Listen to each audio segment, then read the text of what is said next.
everybody. Before we jump into today's episode, we have two sponsors we want to say thank you to for supporting this show. The first one is Routine. You guys have heard me talk about Routine, honestly, back from the early days of the podcast, and it's still a product I use every single morning. They have a prompt for me here. I'm going to do a little impromptu on this ad read today because honestly, this is a product that I truly believe in. And so I'm just going to tell you guys exactly what I think and why. First and foremost, this is a stat that they shared, but when you sleep, you lose between a pound and a half of water. And most of that's just sweating while you sleep. I used to not know if that was actually true, to be honest. I felt like a pound to a pound and a half of water seemed like quite a bit while I slept. But the one thing I did constantly pay attention to when I started using Routine was just the fact that before using Routine, I always felt a little dehydrated in the morning. And I'm one of those people that when I get up really early usually. I work out. One of the first things I do is some form of fitness. It's just like what I do before everyone's awake. And so it's very easy for me to grab a coffee, pre-workout, an energy drink, something with caffeine in it, and just go. When I am good about using Routine, first, I basically they come in these little single serve packets. They contain half an organic lemon, a tablespoon of apple cider vinegar, Himalayan sea salt, all 6 essential electrolytes, and they have no sugar in them at all. A lot of hydration products are going to have sugar. So one of the things about Routine that I love is that there's no sugar in there. So when I am good about doing this consistently, I will take one of those single serve packets, I'll throw it in my mixer bottle, and whether I also put in a pre-workout or something with caffeine or I just drink that separately, I try to drink that first. And the days I do that, I do genuinely feel hydrated and just have a different form of clarity all morning. A lot of people have tried to make their own homemade versions of Routine, right? You see people they take a shot of the apple cider vinegar, they put a little sea salt, a little lemon in a drink. This is essentially that, but in a product that you can take with you on the go, have it ready for you first thing in the morning. I know me personally, when I'm groggy rolling out of bed, the last thing I want to do is, squeeze a lemon, cut lemons up, go get the apple cider vinegar, find my sea salt. I just rip this packet open, throw it in my water, drink it, and it's good to go. You can try yours today. If you haven't tried it yet and you've been listening to this podcast for years, just try the damn Routine. Give it a shot. You can use code ShaneWhite30 and get 30% off your first order. So you get 30% off by using code ShaneWhite30 and go to yourroutine.com. To make it even easier, I've added the link to yourroutine.com in the show notes. So just click on the show notes for this episode, click on the link to yourroutine.com, and don't forget to use code ShaneWhite30. All right, guys, today's episode is also brought to you by NeuroRoast. Again, I'm going to go a little off script here. NeuroRoast is a product that I also came across during this year of 2023. They are a coffee company that's helping you optimize your brain function and overall well-being. This is another product that, to be honest with you, when I first started working with it, I was a little on the fence. I was like, do I really want to have mushrooms in my coffee? Well, folks, I will tell you, when I use NeuroRoast, one of the things that has stood out to me the most is I'll back up. People that know me know that I have way too much caffeine, typically.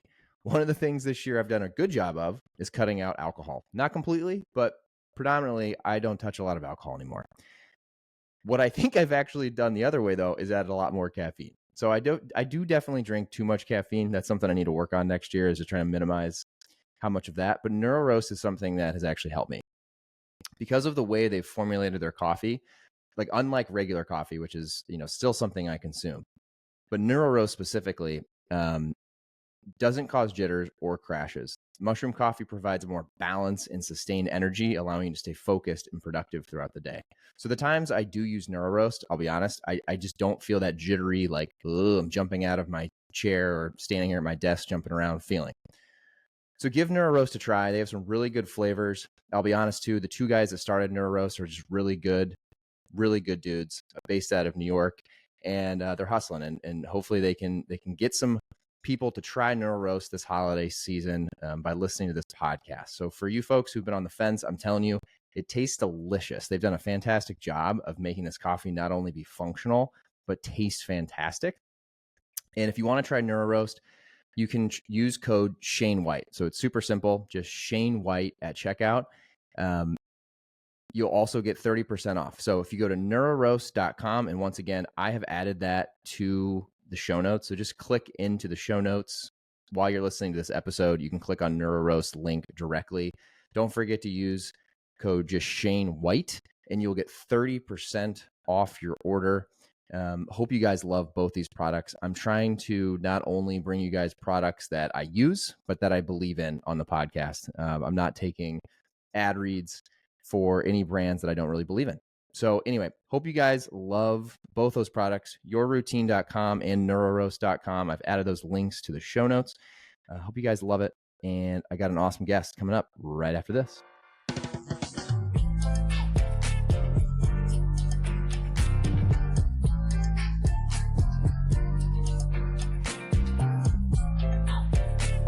All right, everybody. Welcome to another episode of the Shane White Show. I am pumped today to have Adam SCHWEICKERT on the podcast. Adam, welcome to the show, man. How are you? Hey, Shane. Good, man. Excited to be here. Excited to talk. I know our conversations run long all the time, so we'll see if we can keep it to an hour. Yeah, well, I'll have to be efficient today. Yeah. Shout out to Danny Bayless as well for the intro here. Danny introduced us. So Danny, he's a good man. He's a good man. He's a good man. He just celebrated his birthday, old man. I think he turned 34 on Friday. You know, I saw that on my Clay app. I texted him about something else this morning, so I got to follow that back up. Wait, what's Clay? Starting with some stuff here right away. Yeah, Clay. It's like this personal CRM. It's clay.earth. If you're want to look it up, basically aggregates iMessage, email, LinkedIn, Twitter, and quite a few sources to basically have a very holistic view of like your actual network versus a segmented view. So I'd always been looking for like a personal CRM outside of anything business related, sales pipeline related.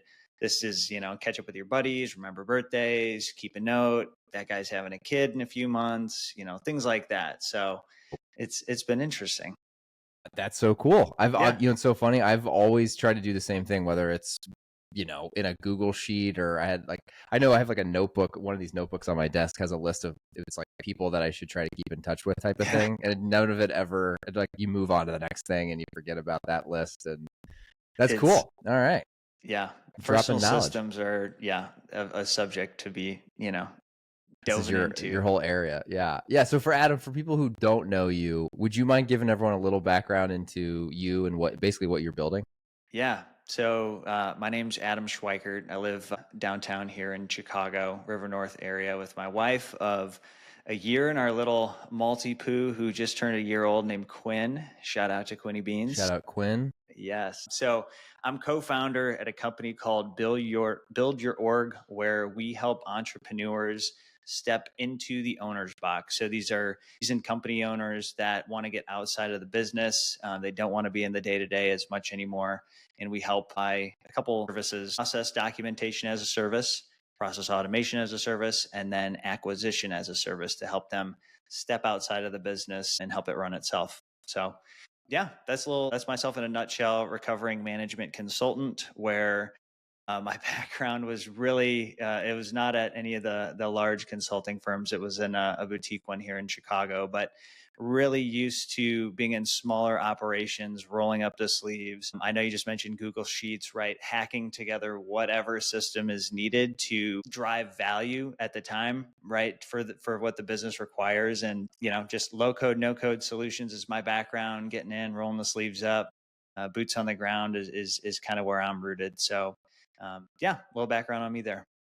I love that. So, I mean, in layman's terms, would you say for an entrepreneur or a founder out there that's listening to this, you come in and step in, and I mean, I live in this world a lot where there's just noise and fires to be put out, but there's priorities to focus on. There's the actual business. There's invoicing. There's just a lot of things always to manage. Do you basically come in and help them, hey, take a step back, let's look 30,000 feet above, and how do we set up systems and processes to run faster and bigger?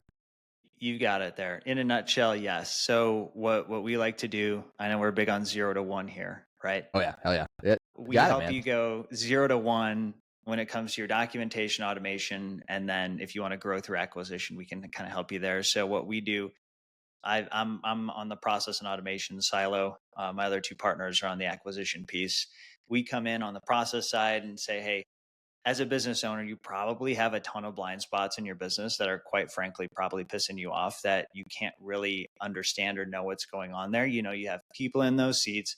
Those people know how to do the things, as we like to say, but they can't express themselves, right? And as an owner, you're like, man, this is really putting me in a tight spot if and at a risky spot if people were to take off leave.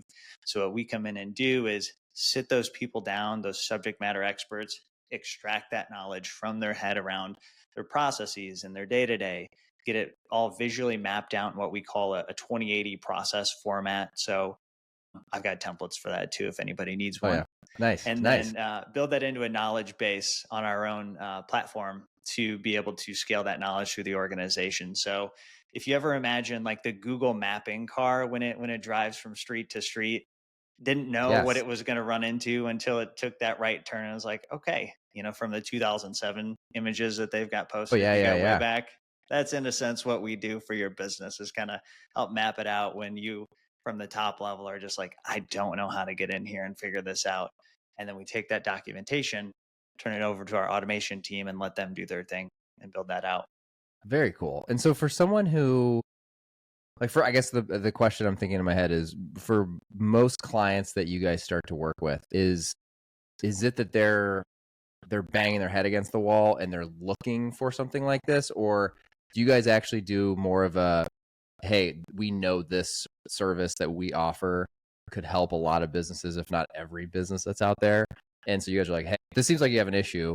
We have a service that can solve this. Like, how do you guys think about the value prop that you guys bring, and how do you ultimately bring it to clients? I guess more of an offense or defense question.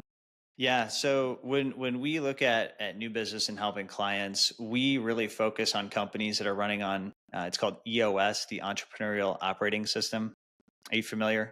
You mentioned this to me when we had me and you connected a few weeks ago for everyone Yes. listening, and I wrote it down, and I just spent no time. I will hold on. However, I did buy the book you recommended though. It's sitting right here. I haven't read it yet, but it is. Traction. No, it was Buy Then Build. Okay. Buy then build. So Very right focus on after the our acquisition convo. piece. Yep. Yep, I it's on my desk over here on my little armoire of books I got to read. So it's I over here. love that. I got a stack behind me. I don't know if you camera angle's not, it's probably as large as yours. It's funny when you over. I'm thinking. I was on a call the other day with a guy who had this unbelievable like bookshelf. It was like floor to ceiling filled with books, and I made the joke on there because it's just that you have to because now we're all remote and half the time there's funny backgrounds. And I was like, how many of those books have you actually read? Because you're like our age, and I haven't read that many books in my Yeah. life. And he laughed. He's like, it's like father-in-law's. So I met my father-in-law's house. Oh, that's I'm great. like, that's actually really funny because it's people love to show all the books we're reading in the background. Like I have the setup too. It's the modern day status symbol for Zoom calls.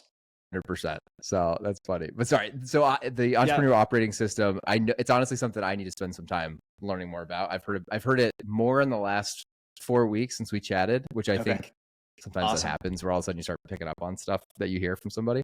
Yeah. But So I what know we it's important. do is we focus our biz dev around companies running on EOS. So basically in the EOS model, if anyone's familiar with it, there's 6 key components of this EOS model. And one key component of your business that they list is process. And so basically the book lays out why every component is important, how they all work together. If one component is weak, how the others suffer.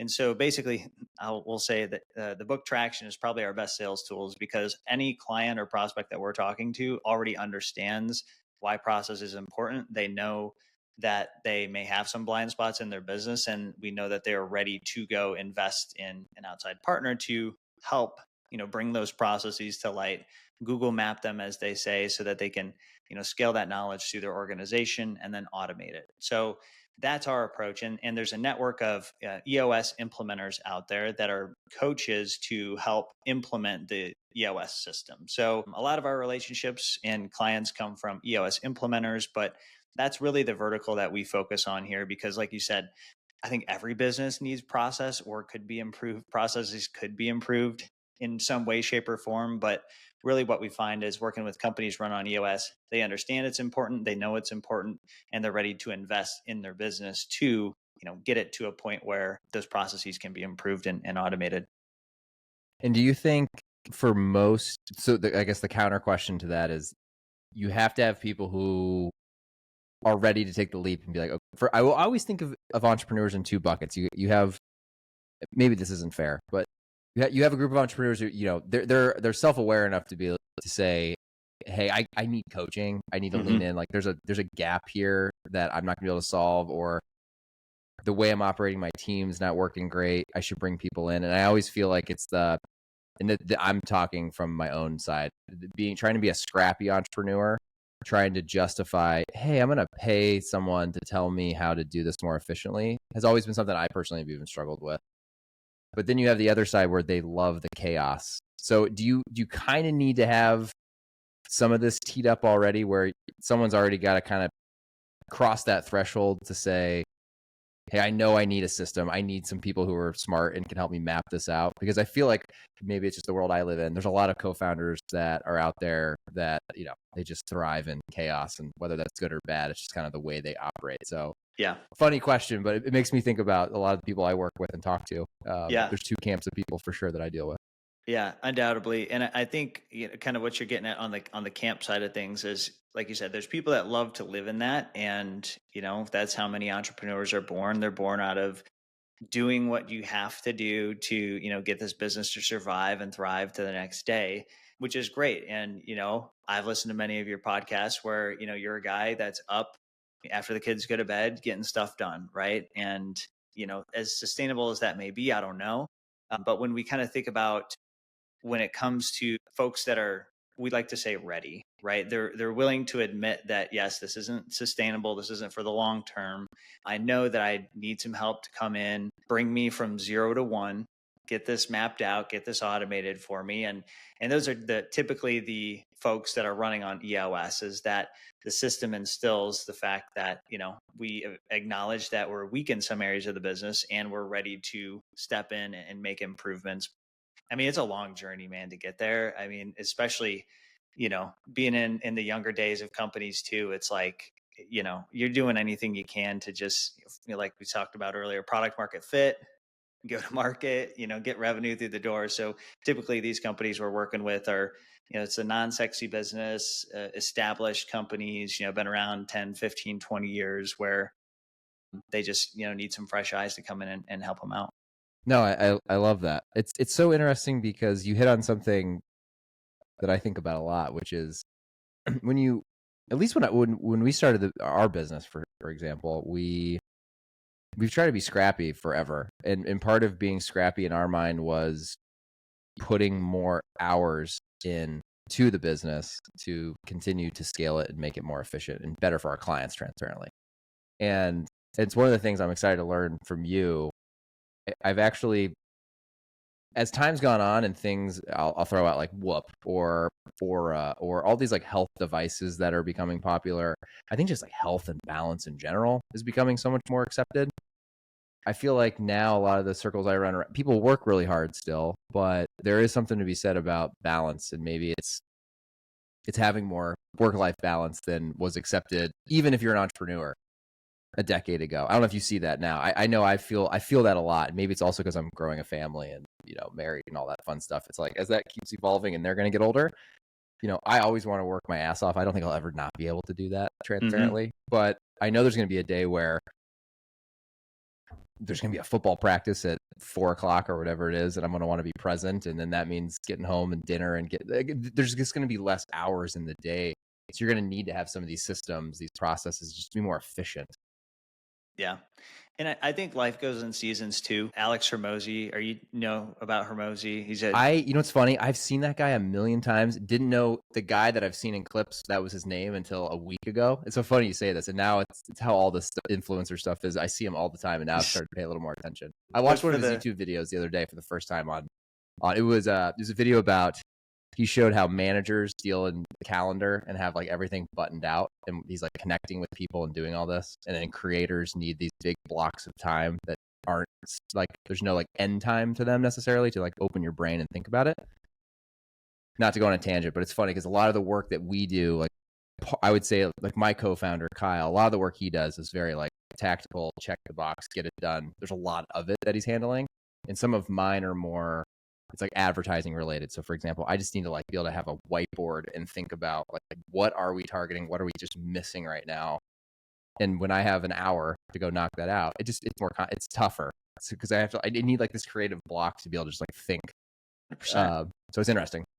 And to speak on that, there's different like types of work, like you said, creatives and then, managers, right? Creatives, you got to close the door, you got to not bother them, you got to be heads down for a while there, right? And me personally, in a little bit of a hybrid stance right now, it's you're doing the tactical day-to-day things during the day, and then it's like the 8 p.m. till question mark that the creative things have to happen, right? Because you're going throughout your day, you're gathering all the things that have to be done, you're like, cool, when do these get done? And especially in the early season, if we go back to the season's point, is you're doing what you need to do to get to get by, right? You're just making it happen, and that's a fine season. Hermosi will say season of yes and season of no. Like, and when your head's down grinding, that's a season of no. No to any other distractions or shiny things that may pop up that seem like a good idea, but you got to really stay in that season of no. But I think while you're in that grind mode too, a lot of guys will get moving super fast and just a little too fast to the point where it's like, hey, we got to back up. We can go hard, we can put a lot of hours in here, but let's actually think about the why and the strategy of what we're doing versus just working to work. We've recently hit a little bit of a ceiling of that ourselves, where it was like, hold on, like we've got to really just press pause, go slow to go fast, reconsider where we're directing our energy, and then go forth with a plan that all of our co-founders are in alignment with. So, we hit that, a couple of months ago. But then to talk about the later seasons of football practice at 4 p.m.s, that's when I kind of think of groups like Strategic Coach, which I joined Strategic Coach. Are you familiar with Strategic Coach? No, what's this? Dan Sullivan. It's basically a peer group that meets quarterly. You can go to Chicago, LA, or Toronto. That's led by a seasoned entrepreneur. And you really don't talk about your business and the business tactics like the day-to-day. It's all about getting right inside, on the inside, so you can be good for like yourself, for your family, for all the people in your life. So it's kind of like an AA for entrepreneurs. Holy cow. Yeah, that seems like there's a big need for that. Yeah. I've always laughed. I've always thought of that. When you said recovering management consultant, I was thinking like there's probably a group of people. It's like recovering scrappy entrepreneurship startup founders. For sure. So, but that's what Strategic Coach is all about, introducing this concept of free days, which are days when you cannot touch anything to do with work, your email, you can't even read a business book. You've completely given yourself permission to turn off and be present for yourself, your family, whoever that needs you at that point in time. And then you come back from a free day into what they call a buffer focus day. A buffer day is a little bit more of an admin type day, typically Mondays. And a focus day is exclusive new business sales activities. You come back from a free day, sprinting into those days with so much energy. It's really hard to take a free day. I'd challenge anybody watching this or listening to not read a business book, no podcast, don't text your buddy about the business, don't email about the business. Holy Try cow. that for a day. I don't know if I couldn't tell you the last. I don't know if the last time it's funny you say that, because I was like, there's been like yesterday, my son got baptized, for example, and we had family in town. Like, I didn't get it. Thank you. I didn't get a chance to do a lot of what I normally do on Sunday. I always like prep for the week, which I actually would love to get your opinion on that. I know sometimes I think maybe I'm doing myself a disservice by like letting the week get sucked into Sunday, but there's something about even on a Sunday evening, just like wrapping my head around prioritizing for the week. I just feel Monday morning prepared to run versus then needing Monday morning to do that. That I have, but I'm always listening to podcasts, reading a book, texting people about stuff. Yeah, I couldn't tell you last time I completely turned off from all those things. That's a really good test, or I guess challenge. You're just used to filling that space with things, because I feel like I'm wired like you, where if there's a second of downtime, you feel like that you have to be, carrying the ball forward, and that's really difficult to come to terms with. I've never talked about that out loud. Adam. That's so funny. Well, no, it's funny because, sorry, my brain's exploding because it's so true. Like with my to-do list apps and all the things that I use to track what I'm getting done and building towards my goals. I actually had this thought like a week or two ago on a Saturday where, it's funny. This is, I've never said this in the podcast, but this is a funny thing to say too. On Saturday and Sunday, every day of the week, I've been using this thing called a full focus planner. Has Danny ever told you about this? Did we talk about it? I listened to your podcast on the plane this morning with Did you really? Danny thanks, and man. the two founders. Well, thank you. It's something that it's just grounded me. Like I noticed when it's funny. This is a good time to talk about it. I tried using a digital planner. I actually really like it. Don't need to go down a rabbit hole. There's one that I like. It's supposed to be like paper, but within an app. It's as close to paper as you can possibly get. It's actually really good. It's called To Do. And it's spelled okay. It's called It's To Do, but they spell it TEUXDEUX. It's kind of funny. It's out of Brooklyn. Must be from Louisiana. It's funny enough. It's from Brooklyn. They're great. It's very simple, but I haven't used the full focus planner in 2 weeks, and I can like feel a difference, Adam. Like I can feel like whenever I've gotten sucked into just looking at the list of things I need to get done and then prioritizing that way, I'm just getting things done for the sake of getting it off the list versus the planner makes me take a step back. What's the yearly goal? What's the weekly goal? Are my big 3 I'm doing each day actually mirroring up to what I'm trying to achieve? Versus most to-do list apps, I would argue, you're just trying to get it all done. And so the reason I even bring that up was on Saturday and Sunday, I've tried to do a really good job. This is probably started about a month ago. I am sure even Saturday and Sunday, I have like a big 3. Like, so if there's nothing else that gets done, at least these 3 things get done. But on Saturday and Sunday, I make a valiant effort to make one of those about family, like be present with the boys all day Saturday. Awesome. Or something along those lines to like make sure, obviously a priority should be spend time with the family, but it still leaks in. Like I wake up and the first thing I think about is like, wait, what can I get done this weekend that would open my laptop and move the things forward, when that's probably just like never giving my brain a break from this constant cycle. Yeah. There's just something though that a little work on a Saturday morning just hits different with like a fresh cup of coffee and no calls on your calendar. You're like, oh yeah, I've got some time to sink into this, So yeah, I mean, yes, 100%. So do you, it's funny when you said you fill in the time, because I've tried this method too, and you have all these systems. So I would love to hear what you say about this. I've also gone down the rabbit hole a few different times of trying to put everything onto the calendar. Mm-hmm. Which tends to sometimes work and sometimes not. But what I've loved about it in the past is, let's say Saturday, if I'd use that process well, I'd say 7:30 to noon when my son takes his like one big nap now. That just block it. It's focus family time. And if I glance at that on my phone, I think to myself, oh, there's nothing else I need to be doing right now. I'm not stressed. I'm not thinking about my list because I blocked the time and I said, hey, this is just be focused. Yeah. And if there's something I had to get done, it's like I put time either before that or at lunch, whatever it is. But I don't know if you ever think like that, or do you just have it like a day of the week is just turn it all off and be done? So a strategic coach prescribes full day. So you don't even get to like, sneak anything in there. Yeah. No, like half hour crunch through emails. And so the way they look at it on a free day is nothing can sneak in there, and they have you tally your free days over the quarter. So you'll set like a free day goal. So they challenge you that every quarter, you want to be up in those free days, right? Most start with Sunday as like a given to just be like, if I had any shot of the week at not doing anything, it's probably Sunday. But I'm like you, I do like to feel like you're on offense stepping into 8 a.m. Monday morning where you're firing emails and whoever's hungover on the other line receiving the email is just getting punched in the face with it. And you're like, I'm already like on Tuesday right now. And 100, you don't even know. You're way ahead of the game, 100%. Which, going back, maybe we'll dip into this a little bit, the not drinking piece that I know that you're on right now, or, being, more conscious of that. It plays a huge factor into how successful your Mondays are. But 100%. For me, the way I look at it is I do the free focus buffer days, as strategic coach says.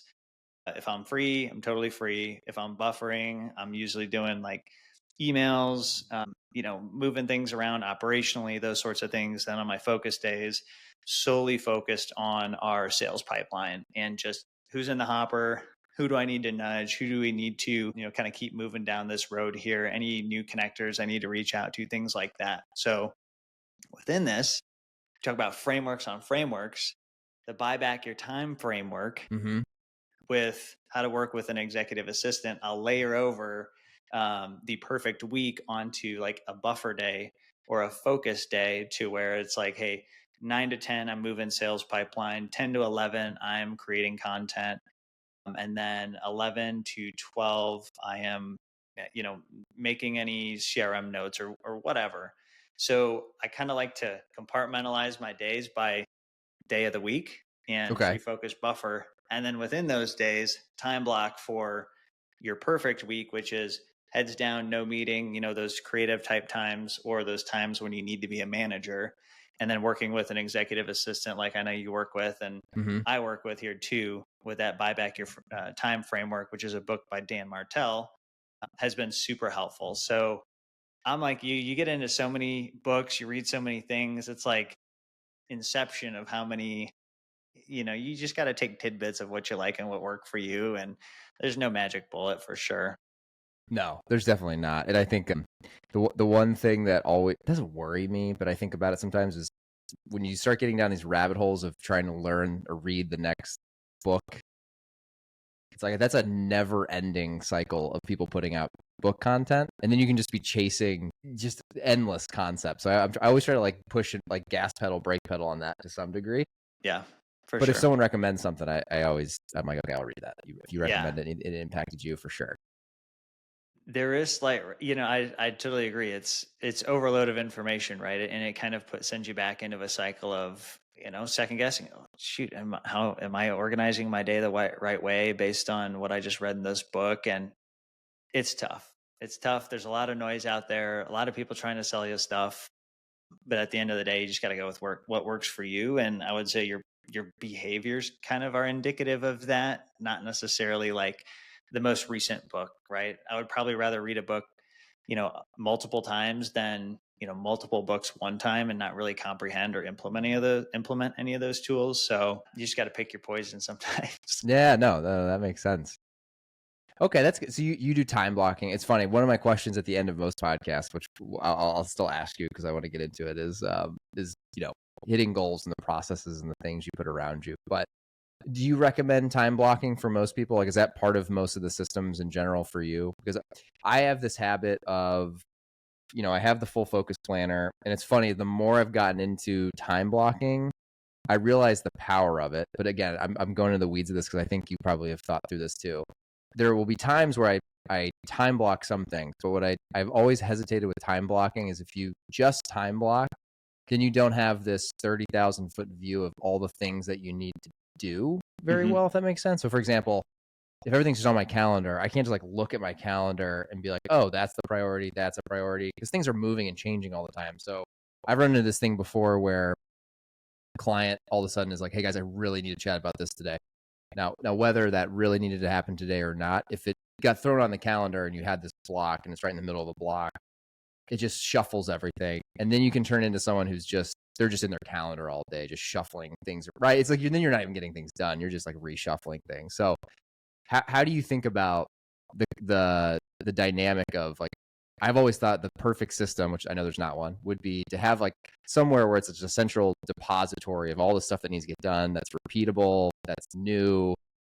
I like using the full focus planner because I can just keep looking, it's tangible. I love checking things off of paper for some weird reason. But at the same time, I've tried to do better as well of, if there's a couple priorities today, time blocking at least those on the calendar. Because I've also run into, this is something I've been trying to be self-aware of when I think about systems, is the process that I'm talking about. There's definitely days where, lots of things pop up. Today's actually a good example. It's, we're on this podcast from 1 to 2 o'clock. None of the big three today have been accomplished yet for me.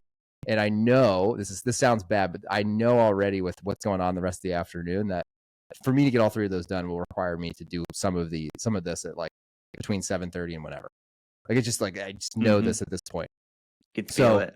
Yeah. And I think there's probably a balance there, Adam, of when you're an entrepreneur, you're leading a business, like there's never a perfectly laid out day that's going to go as planned. And I would argue most of my days, they're never as planned. Something pops up, something changes. So how do you think about that when you're helping business owners, entrepreneurs? I know you deal with all kinds of different businesses. So I'd be curious to know, Yeah. how do you answer that question? Yeah, and again, I'm not going to stand here on my soapbox and say we're perfect by any means. Like every day is just a constant battle. I think that having the people around you who can kind of help run interference and protect some of your time too is super helpful. We both work with executive assistants to put up the blockers as best they can to make sure those calendars don't get overrun. And that in itself is a massive value to where it takes any emotion of you having to say no to that calendar invite out of it. Mm-hmm. So that's been super helpful. I think on the time blocking piece and going back to, that first punch gets thrown during the day and you're like, okay, it's going to be one of these days, right? Those days happen. Yeah, for sure. I think being able to, I know like you referenced on the full focus week, right? Yeah, well, this planner is called the Full Focus Planner. So Yes. it goes yeah. below the line, right? What do you mean? Anything that kind of pops up during the day, you get added to the list, but Yeah. it's kind of like I can show people that are your watching. Yeah. collection. Yeah, well, Okay. it's like what happens is every day there's they call it the daily big three. So you have to pick what are three things today. If Mm-hmm. nothing else gets done, if you get these three done, you move the rock forward towards your goals.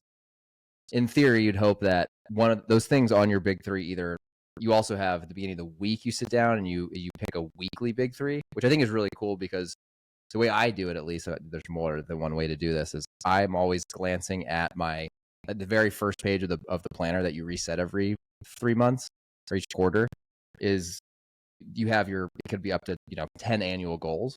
And so the concept really is you're always looking at your annual goals and then to break that into what each quarter is 13 weeks. So it's got a little thing at the top that shows you like which week of the quarter you're in.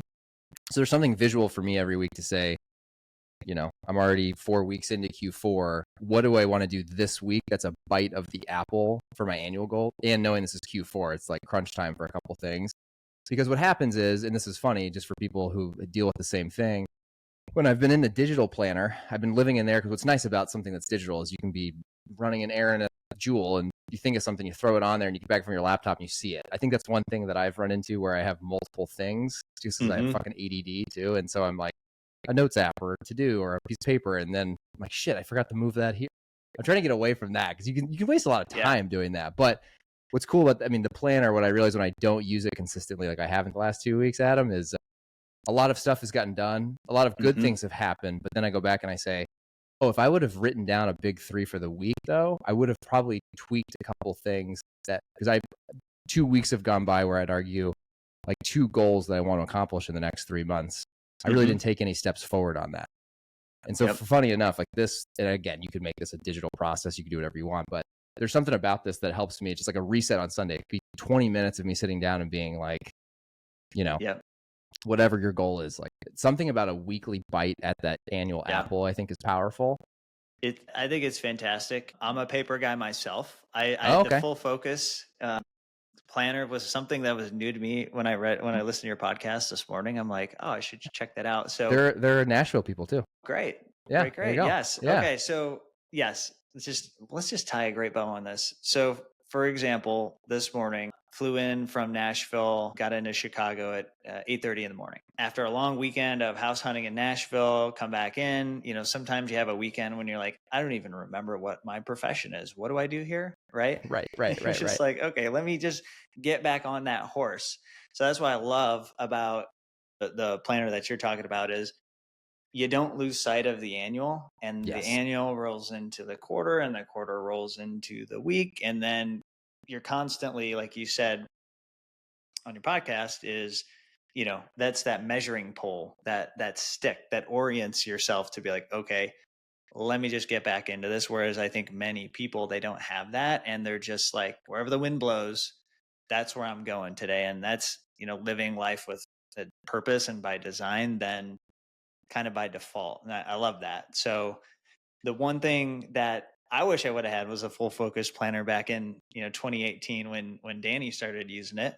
Yeah. Yeah. I've created back in 2018. I was selling residential real estate in Iowa City before I was anointed a management consultant, and now Okay. I'm recovering, obviously. But as a self-employed person, you wake up and you're like, I don't have a boss. What am I supposed to do today? Right. And so the things you're supposed to do, right? Like if you could do those things every single day with consistency, you would grow the business. Things like, hey, maybe check your email before 1 p.m. in the afternoon. Uh, that's something that I would sometimes forget to do, right? Because you just get moving and rocking and rolling. So I created a sheet paper here. I could Nice. share this out too, but I don't want to step on any full focus day, folks. But basically, it's a daily checklist that I run through that is like my flight gauges. When I'm about to fly an airplane, a pilot walks around. You might have multiple emails, you might have multiple systems. I'm like you, like we have two work management systems we use, or something that's digital that has to be checked every day, or a weird report that some software kicks out that you have to look at, that's like, if this is flagged red, that's a priority for today. So it allows you Oh, to that's quantify great. all of these like setup tasks. So it's like, you kind of talk about like the annual to the quarter to the week. This takes you to like the day, and then even more micro into the day, which I don't know if for some there might be value in going that micro, but for somebody that, comes off of a long weekend, you're like, okay, yeah, I do have 3 emails and I need to check these individual tags in each email to make sure that I've done my full sweep, to make sure I've quantified all the work that I have to Mm-hmm. get done today. Sure. So I can feel good and have peace of mind about where I'm going to take my day from here on out. So I think it takes it to a little bit of a No, I micro like level on that. the day to day. And then if If things you, pop up, like you can add them to this ongoing list that come in. Or if you're like, hey, I should start doing that on a regular basis, add it that to goes your on the setup. list. Yeah, Have hard you, code have it in. you, I'm guessing you have, because it's so funny when you said that. I just finished reading a little while ago the Checklist Manifesto. Have you read that book? Yeah, yeah, yeah. Okay. Great one. Yeah. Okay. That reminded me of that because I Mm-hmm. had never thought of it before reading that book about, pilots. Everyone knows pilots have this checklist they run through, but this book was basically saying how they instilled it in the medical industry before surgeries, which blew my mind that wasn't a thing. But it's funny because even at Noble Partners, what we do with ecom, we started distilling it into our business, and it's wild. Like you think that it's all up here in your brain. I'm pointing to my head if you're listening. But when you put it on paper and you have a checklist that you just religiously go to, Mm-hmm. you start, the whole point of it is you realize, and I'm sure what you've realized with having your own, you realize that it's, first of all, chaos in your brain, and it's almost like stress that comes into your morning when you don't have a checklist, right? Yeah, yeah, And then when you have it, you realize you would have forgotten maybe one or two things on that list easily, that if you forget it today, maybe you don't look at it this week, and then you're like, oh my God, I haven't looked at this in a week. So checklists are wild. I've always used them, but not to the degree I'm trying to use them now. So that's cool. I will say that's a flaw in this is, I don't want to call it a flaw. It sounds like for stuff that you do and things that I do, I would argue like having a big three is great, but there's so many things, like even micro things that I need to get done and check during a day, mm-hmm. that my biggest flaw with the Full Focus Planner is, it's great if you want to start a business. I couldn't recommend it enough. Like it helps you just take, I want to start this huge idea, and break it into a few things per week, Mm-hmm. per day, that you're moving the needle on bite by bite. But then for once you're up and running, like you and I are, there's so many micro things that if I sat here, I could fill this whole page up of things I got to do today. And so that's a flaw in it that I'm trying to resolve, is because I could have just had a checklist, gone through the checklist this morning, but it took me 10 minutes to write this out. That doesn't sound like a lot, but if I had 25 minutes before my first meeting to get through stuff, I just wasted half of it making the list that then I need to go through. Yeah, yeah. No, I feel that, and I think there's some days like Wednesdays are focus days for me, which are new sales and biz dev and content creation. That no meetings really taken on Wednesdays unless they're sales meetings, but you think about that big three. If Mm-hmm. I could sometimes not even look at my email in an entire day if my sole focus was just like that big three, and be like the happiest clam in the world. And sometimes I do that on accident, which is like I get so lost in the big three that it's like I would love to do that every day, but sometimes it's like, man, you gotta just take it back a notch, and then do the tactical things that you don't want to do, but you have to do. But yeah, so I'm happy to share this template with yeah, if you folks don't too. mind, I can add it to the show notes or however Yeah, you share it it's out. just a straight It's up cool. Google spreadsheet you can copy into your own Drive or download as an Excel, make it work for you. Nice. Yeah. Yeah. That's great, man. That's really cool. Do you use that every single day, or is that like something you walk into your office, you print it out, and it's just kind of how you like kick off the day? So I shit you not, since 2018, I think I've kept like every single one of these. I have like How are you keeping encyclopedias them? of these. Yeah. I 3-ring punch it and I stick it into like a 3-inch 3-ring binder.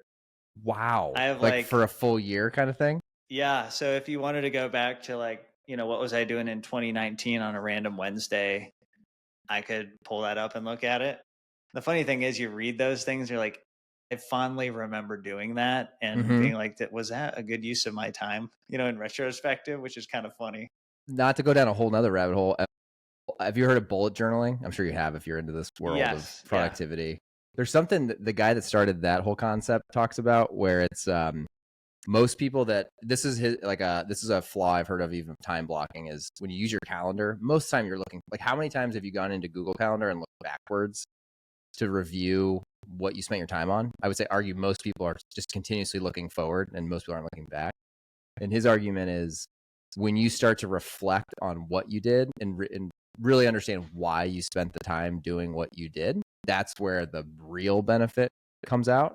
And so what you're doing is really interesting. I have the same thing in here I have every full focus planner since January of 2020 That's awesome. in my closet. And it's wild to go back and see, but it's also eye-opening because you realize yeah, you might have like not gotten a big, I noticed there's days where I realized time and time again, I didn't get a big 3 done, but I got a bunch of these busy things done that now that I fast forwarded, it seemed like an urgent item that it really could have probably been pushed off a day. It could have been delegated and I should have gotten. So you think about that's a micro day, but then even Adam looking at his notebook, if he actually prioritized the important things over a month, over a quarter, over a year, you really can move the needle a lot further than you probably think. And I try to tell people that a lot. I have a reminder that goes off my phone every Monday morning, like the reminder app on the iPhone. And it's a saying that I love. And it just says, be consistently good over occasionally great. And it's one of my favorite sayings. It's like a good reminder on Monday morning of like, just keep going, like keep doing your process and keep believing in it. Like, it doesn't need to be rocket science every week. Just like keep doing good things, being a good person, putting the foot forward, and it pays off over time.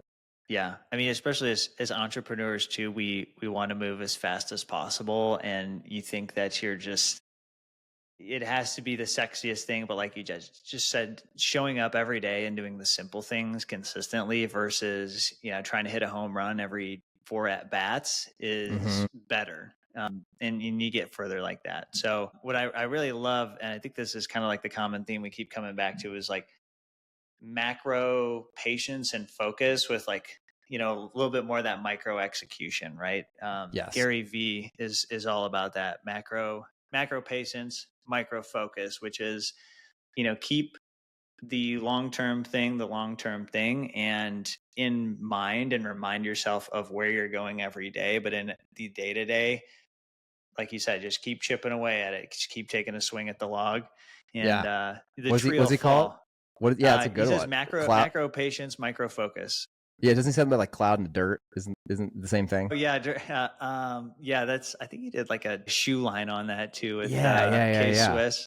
Yeah. Well, it's cool, right? Because he talks about wanting to buy the jets, but Yeah. grinding day in and day out. I think that's such a cool combo. His reward, I think he's said at this point, is not buying the jets. It's the journey of buying the jets. Pursuit. I know. I was joking with my dad this weekend because he was here in town for the baptism. We were talking. I've been telling him. I said, I never thought I would live in Chicago. I thought I might before I met my wife, and then when we decided to move here, it became apparent like, oh, we're gonna be here for a long time. And I said, I really feel like my North Star should be I want to buy the Bears someday. Like that would be just like take over this team that has had so much amazing history and just recent. Hopefully right now. Right now it's looking pretty good right now. But I said, yeah, that would be like I need something big like that, like some huge, crazy, audacious, big thing. Because I love football, and what would be more cool than owning a team? That'd be like the coolest thing ever. Yeah. You know, it's been in the same family for way too long. We need to switch it up. I agree. I never know if we're moving to Arlington or staying in Chicago or, what the latest is. So Yeah. Yeah, exactly. we No need one a knows. roadmap, We need to a get you in startup there. guide, a We need it. roadmap. We need to get you in there to put a system in place, and Yeah, then we'll come in. I would love Exactly. to. I'll bring There we my go. Google Sheets. We'll make it happen. Yeah, we'll have our checklist. I love it. All right, Adam. We said it here. What is this? October 21st, 24. For everyone that remembers, fast forward 20 years. It's happening. So I know we are getting down a little bit on time. Where do you feel like the business is going? We've talked a couple times. You're in startup mode. You're also trying to kind of, I don't want to say get it off the ground. You guys have been growing and scaling. What does the next year look like for you and the business? Where do you think you're going? People listening who have found this interesting, is this something that people can reach out to you? Kind of give us a roadmap of where you guys are heading. Yeah. So for us, we're about to launch our new platform. So historically, what we had done, our services were done in a visual charting software called Miro, if you're familiar, which I've never heard is of that. you think of it like a lucid chart or like flow charts, workflows, like a big old whiteboard. So we would map processes out in this 2080 format, and we can give that template on the Miro platform. But basically, we had been using Miro and then also back ending it with a knowledge base called Coda. Okay. So Coda is similar to a Notion, but we'd been pairing those two as our deliverable. And up to this point, one of my dear co-founder reached out to me, Mr. Jason Prats. He said, hey, he actually hired us to do what we do for a company he was sitting as an interim COO at. He said, hey, this was really kick-ass, but you need a software platform for this. And I said, all right, man, he's like, I'm going to build it for you. And I said, all right, like, thumbs up, walking out the door. Like, let me know when that happens. And then the next week he puts me on with his product guy again, who is like, hey, I need you to talk to this product guy and tell him everything that you need about the software. So a little bit of background on Jason. He's formerly in the tech industry. He had a company called Appetize that he sold to a company called Spot On, which is a POS system. So he's basically gotten the band back together of Appetize on the product side of things to develop this platform where we visually map these processes out, and then it asynchronously creates a knowledge base that's searchable. You can link video, photos, PDFs, things like that, that really kind of takes the whole process, puts a nice ball of wax around it and packages it up, and it's super easy to search, find, and build place. So your people don't have to ask the same questions many times. And so it's a great platform. So that's what we're doing right now, is launching that this coming month in November here. Nice. So getting the wheels off the ground with that, and then continuing to do what we do on the process and automation side here in the early days. I think in the long term, what we're going to really lean into is leading with companies that want to just grow through acquisition, right? I think that makes the most sense for us as we continue to gain traction in the market right now. We're offering these services independently of each other to, get people on the boat, get the monthly recurring revenue moving along. And I think once we have enough of these reps in to the point where we feel like we're at a level of sustainability, we'll go all in, leading with, hey, you want to grow through acquisition? Great. Allow us to show you how, allow us to help get you ready to go purchase a company, allow us to hold your hand through that process, which is what Jason and Chris do on our team. And then ancillary to that, say, oh, by the way, looks like, your process could use a little bit of work. Your tech and automation could use a little bit of work. So right now it's a 3-pronged approach, but we see in the future, once we get to critical mass, that we lead with acquisition as a service, with process and automation being a bonus to, add value and drive some more value through that organization. Nice. Okay. That's big goals that you guys are launching here. Software is wild. I know we've looked into potentially some software ideas we had, and we talked to a founder who actually had an agency, then started a software company. And I was just super ignorant. I had no idea how much, like, I'm just very interested. Probably a whole nother conversation we could spend more time after this talking about, because I think there's a lot of opportunity in what I do with software. Yeah. And And I know it's a whole different can of worms and a whole new world of developing software. It is. And that's why I'm so thankful to Ian and Brendan, who are on the tech side, like the hardcore tech side. There's like Okay. no code, low code type tools like Airtable, Zapier, those sorts of things, which are like, I call citizen developer friendly. You know, an ops guy can come in, hack something together. But then there's like, you get into the developer docs and the stuff that you don't really want to monkey with. And that's a little too intense for anybody off the street.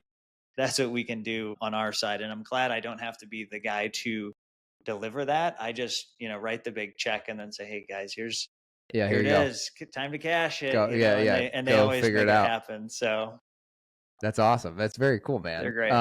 That's awesome. Well, best of luck. I mean, I can't wait to hear how it goes. That's a big unveil. I feel like launching a software, that's no small little thing that's finally coming to market. So congratulations on that beforehand. Thank you. Build your org, align, coming soon here. All right, sweet. Yeah. I was gonna say you'll have to let us know. We'll promote it. I love that. The last two questions I love to ask Adam. One, just source of knowledge. Like you've already shared a book with me that I mentioned, but if there's any other recent, podcasts, books, anything that you've learned or it's kind of come across your desk recently that you think the audience today could value from. Yeah. I mean, I always draw back to, what we kind of first connected on, which was the book Buy Back Your Time. Basically lays out the framework for working with an executive assistant. Reading that book really compartmentalizes how to effectively work with one. So if you have one right now that you're not working, at the, 100% with, you wish some things would be different, but you've never really had that framework to say, hey, I wish we would do things this way.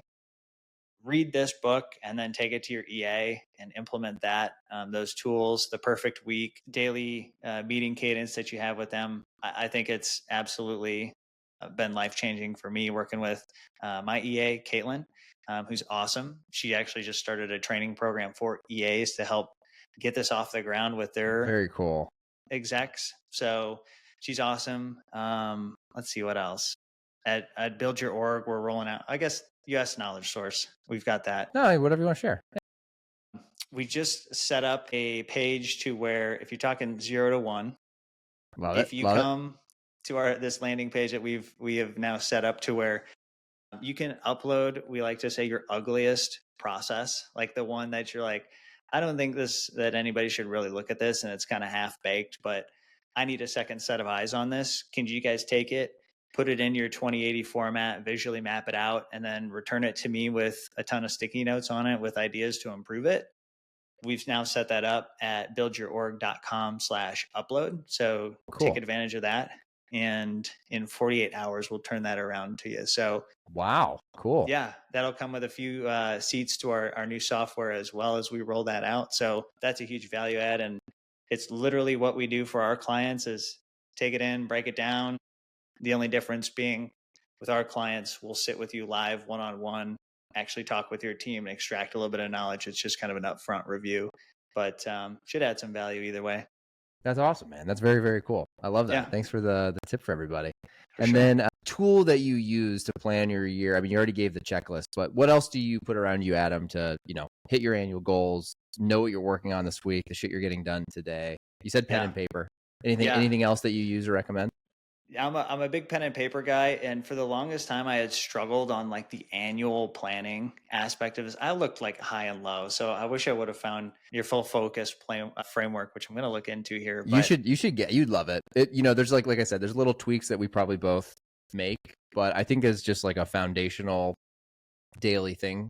I think you could have your checklist as just like the first thing on the list, like, hey, run through your morning checklist. That alone just in here, but that's not your big 3, would be huge. Love that. Definitely going to take a look at that. But historically, it had just been, quarterly. I had set out a lifetime goal, 25, 10, 3, 1. Nothing sexy. I just built it into like a Google sheet. And then Caitlin and I, we look at it monthly to say, what's up for this month? How are we tracking toward these things? I'm the one that got the value here on that annual planning recommendation for me here today. Hey, I love that. No, it's big though, sharing it with your significant other. That's something me and my wife, we're trying to get better at, is I'm very much the like big long term, like this is where we're going. And she's great at getting me to move faster. So we're yeah, I like that, Yeah. like a monthly sit down to like, are we on pace for these longer term things? Yes. That's something I'm doing too. That's great. Caitlin's at EA. Rachel, my wife, I have to, say Oh, my bad. hello. Yeah, Hello, there we go. There Rachel. we go. That's great. Love ya. She also gets me to move fast, like moving to Nashville. Yeah. Yeah. I was going to say that. Yeah. Why do you think I'm in Chicago? I got here quick because of her. All right. I know we're both over. Very last question. How can people get a hold of you, follow your journey, get involved with Build Your Org, all that fun stuff? Yeah, absolutely. Best place for me is probably LinkedIn. I'm trying to turn up the LinkedIn game right now. Constant content that I'm trying to put out there. So anything around process automation, you can find me on LinkedIn. Hit me up about that. I'm not on Twitter. I'm not on Instagram. Too distracting for me in the day to day. Smart. That's So smart. LinkedIn is the best place to hit me up, or you can get my email probably here, maybe in the show notes as well. But or you can visit us at buildyourorg.com. We'd be happy to chat if you need some help on anything. Hell yeah, man. Awesome. Well, thank you, Adam. I appreciate it, man. Thanks for coming on the show. Yeah, pleasure having you, or having me. But it's been a pleasure being here. Yeah, absolutely, man. Awesome.